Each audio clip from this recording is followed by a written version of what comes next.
అంబేద్కర్ కోనసీమ జిల్లా అంతర్వేది దేవస్థానం.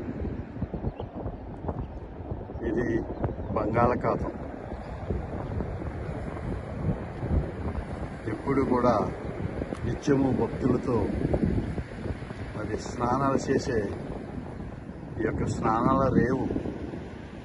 ఇక్కడ స్నానం చేసి మరి శ్రీ లక్ష్మీనరసింహ స్వామి వారి టెంపుల్కి వెళ్ళి అక్కడ స్వామివారిని దర్శించుకునే ఈ యొక్క బంగాళాఖాతం.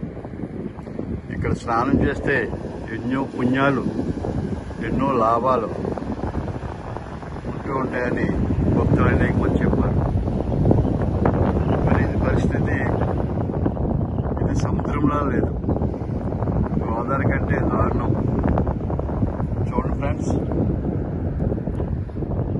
మోకాళ్ళ లోతు రాగిడి, మోకాళ్ళ లోతు రాగిడి. సముద్రం పక్కెళ్ళాలంటే భయం వేస్తుంది. చూడండి ఫ్రెండ్స్, ఎంత లోతుతో ఉండే రాగిడి ఎప్పుడు కూడా జీవితంలో కనీ విని ఎరగలేము. మేము ఇక్కడే పుట్టాము, ఇక్కడే పెరిగాము, కానీ ఎప్పుడు కూడా ఈ విధమైన రాగిడితో మోకాళ్ళ లోతు పైనే మరి ఇక్కడ ఇలాగా వేయటం, ఈ సముద్రం ఇంత నిమ్మలంగా అయిపోవటం చాలా విచిత్రకరంగా ఉంది. సముద్రం చాలా వెనక్కి వెళ్ళిపోయింది. మరి దీని గురించి రాబోయే రోజుల్లో ఏం జరుగుతుందని భయక్రాంతులమై ఉన్నాం. చూడండి ఫ్రెండ్స్, ఎంత లోతు ఉందో. కొంచెం లోనికి వెళ్తే ఏం ప్రమాదం జరుగుతుందని మరి మేము వెళ్తలేదు. ఓకే ఫ్రెండ్స్, ఇది అంతర్వేది దేవస్థానం పుణ్యక్షేత్రంలో బంగాళాఖాతం.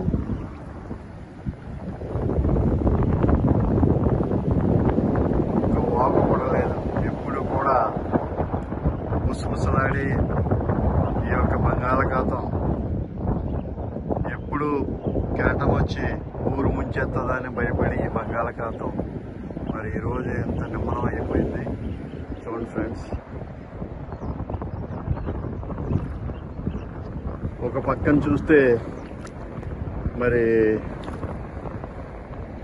గోదావరి చాలా ఉధృతంగా ఉంది. పంటలు కూడా ఆపేయటం జరిగింది. అక్కడ అంత ఉధృతంగా ఉండి ఇక్కడ ఇంత నిమ్మలం అయిపోవటం చాలా విచిత్రంగా ఉంది ఫ్రెండ్స్.